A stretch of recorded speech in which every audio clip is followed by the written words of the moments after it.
Dear brothers and sisters, this is a homily for 25th Sunday in Ordinary Time, Year B. On this 25th Sunday, we are reminded to put at the center of our activities Christ and serve the less privileged in the society.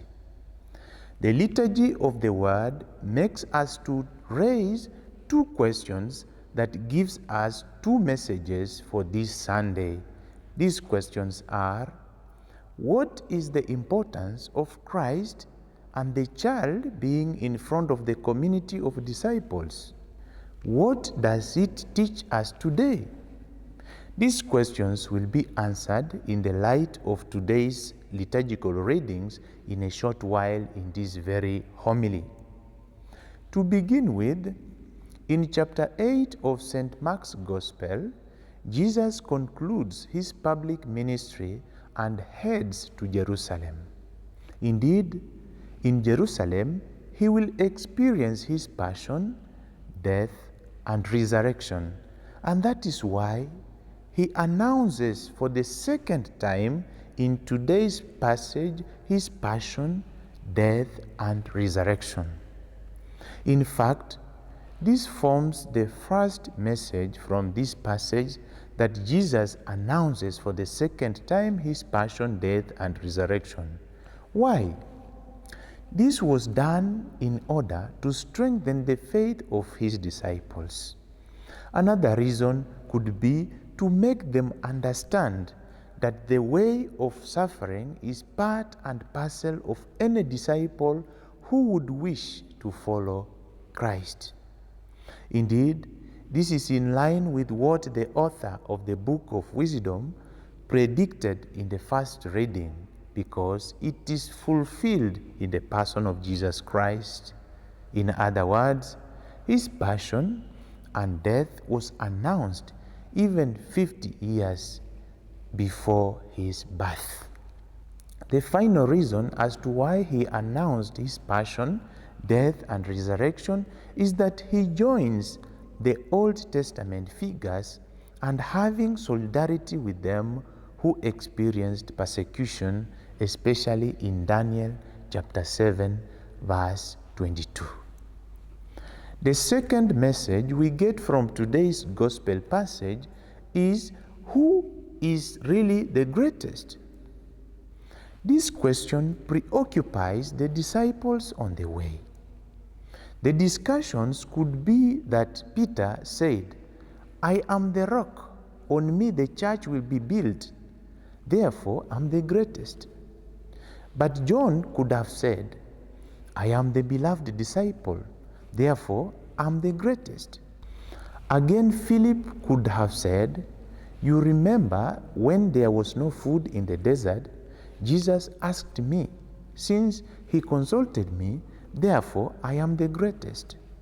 Lastly, Judas would have said, "Whoever has money and is the treasurer, he controls everything, therefore I'm the greatest among you." The discussions went on and on until there was no conclusion. Upon reaching Capernaum, meaning the house of comfort, Jesus asked them the content of their discussions on the way, but they didn't respond to him because there was no conclusion. Hence, they remained silent. Jesus responds to their question concerning who is the greatest by 1. Teaching them about being a servant. 2. Placing a child before them as a symbol for the poor and the less privileged in the society. Furthermore, he teaches them that being the greatest in the kingdom of God is equal to serving one another, being a servant of all, just like him, the Son of God, who humbled himself so as to save us. Therefore, Christ teaches them and us that in the kingdom of God, it is not the question of being the master, but rather serving one another, which counts as a greatest thing to be practiced, as seen in Luke chapter 22, verse 26. How many times have we been looking for fame or struggling to be the greatest? Indeed, Christ teaches us today that to be the greatest is through serving one another. Another way in which Christ responded to the question of being the greatest is that he placed a child in front, or other Bible versions talks of placing the child at the center, as seen in Luke chapter 9 from verses 47 to 48.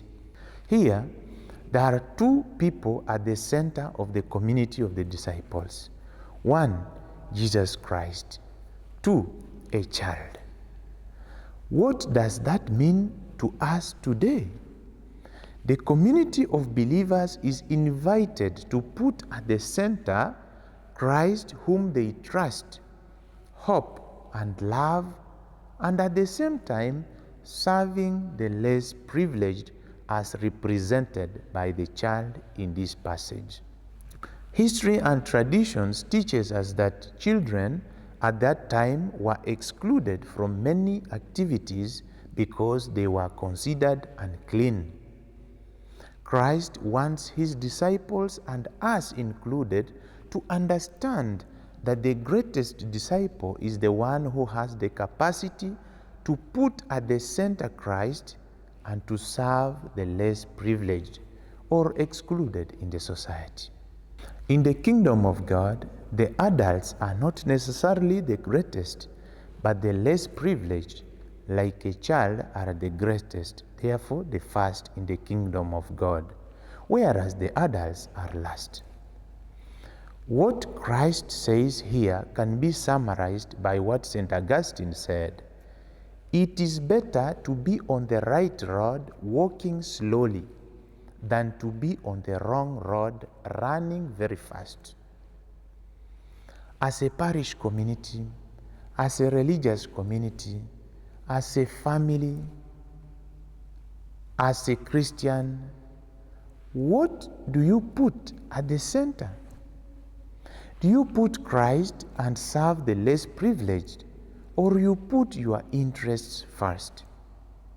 In fact, Christ wants to teach us in this passage that being the greatest is having the capacity to welcome the oppressed, the marginalized, the excluded in the society, and again putting at the center Christ.